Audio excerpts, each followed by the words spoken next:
We just got William set up with our vent vine. It has these little leaves. The leaves just come down off the vent vine. Now I'm going to show you how they work. We have our vent cap. It vents out the top. It's very minimal, barely even touches the tenon so that your tenon stays clean and dry.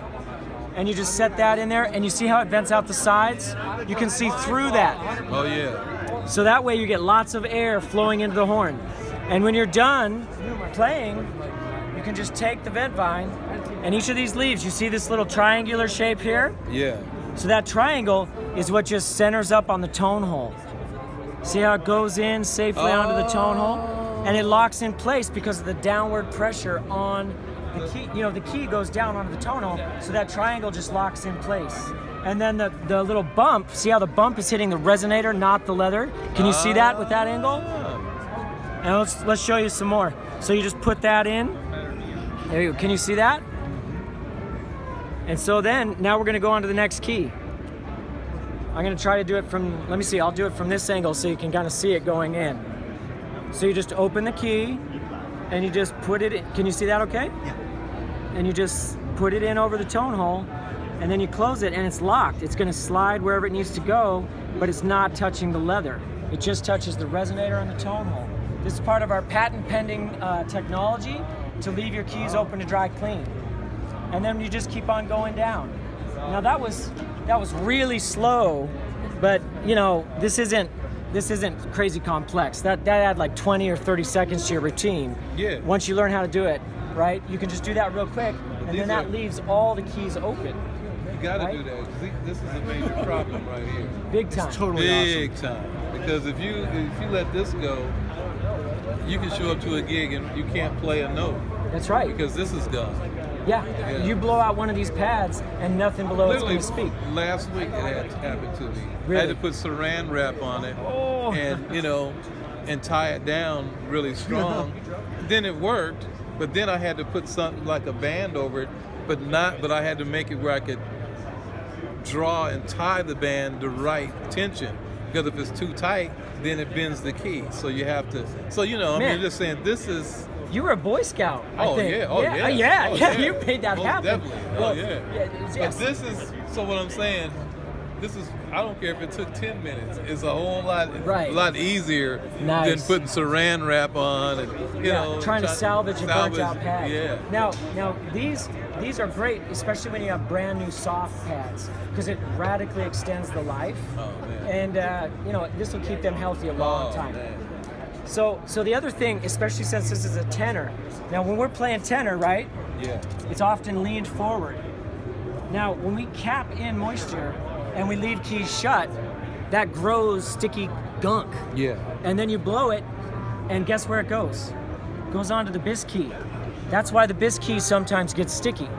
So if you use a key leaves vent vine, the bis key also doesn't stick and hesitate, right? So if you have a nice clean horn and you keep using this, it's going to be healthy for you for a long time. Wow. So now you got the premium kit, you're set up, you got the key leaves, sax key props down on your E flat, your C sharp, and then by association you got the G sharp open to dry.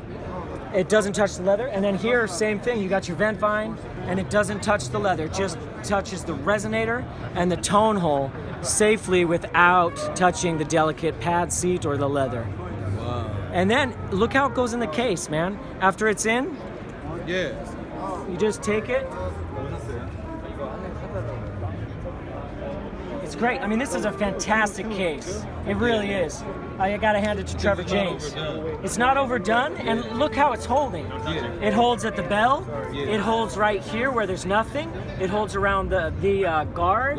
It holds right here where there's nothing. I mean, I love cases like this. This is premium case right Yeah, here. because everybody else makes it where it digs in. It digs into everything. Yeah. That And look how steady that is, man. That's solid. You don't want your horn flopping around. no. Yeah, so I gotta hand it to Trevor James. Yeah, me too. This is a nice setup. This is a really nice rig. Yeah. And now you can keep it even nicer. Man, I really appreciate it. Oh, William, thanks, man. Thanks for coming by. I was born in Seattle. Were you really? Okay. Raised in Alaska. Are you kidding me? I grew up in Alaska, Anchorage. I grew up in Anchorage. I started repairing with John Caper at the Horn Doctor when I was 14. Oh, the Horn Doctor, yeah. Yeah. Are you I serious? bought an Armstrong alto from the Horn Doctor. We're like brothers here. My first alto was a Armstrong 3000. Yes. Not from the Horn Doctor. Yeah, right. I remember when they got them. All right. Okay, man. Well, hey. It's a small world, and yeah. Yeah. So that's something. Yeah, it is. That's crazy. Yeah. Thank you to William. Thanks for watching. We're here at NAMM 2018. Thanks to Trevor James for making awesome horns and putting them up right in really top shape cases. We're excited about just meeting folks like William. Check out Key Leaves on social media. You can find it on Instagram at Key Leaves, Facebook at Key Leaves. We're also on YouTube, and you can find us at keyleaves.com. And you're giving out my mobile phone there. We'll cut that out. That's all right.